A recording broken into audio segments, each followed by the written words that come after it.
da muke kai kuka kare rayuka da mutuncin mu arewa. Rabbi gare ka muke komowa kare dukiya da jinanan mu arewa. Jinanan mu arewa. Ya Allahu buwayi kare rayuka da dukiyar mu arewa. Tuba gare ka muke yi wajen kamu muke dawowa. Kuka agunka muke yi ƙarfinmu ya kusan ƙarewa. Roƙonka muke ba shayi domin ko za ka zan yayewa. Jinanan mu arewa. Jininmu ne ke ta kwarare, rayinmu ne ake ta fitarwa. Fyaɗe ake ta yi ba ware, mazajenmu sai a dinga kashewa. Kisanmu duk ake ba kare, dukiyarmu sai a zan kodewa.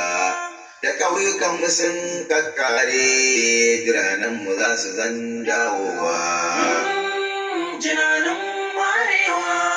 Noma a yanzu mun kasa shi da mun fita a zanki kashewa.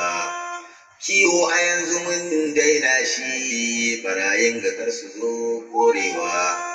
Bokon a yanzu an karya shi, haramun suke faɗi da kashewa. Duk tattalin mu an karya shi, garuruwan mu an kazan konewa. Jinanan mu arewa. Kasuwanninmu an ƙone su, kayan ciki a zan sacewa.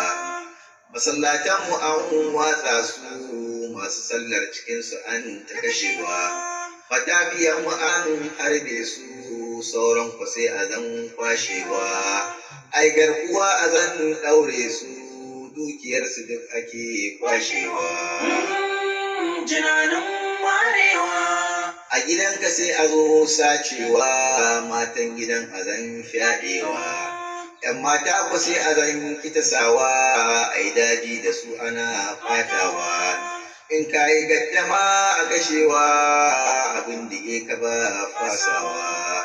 Jini yana ta zubowa, mutuncinmu ba a yo karewa. Jinanan mu arewa.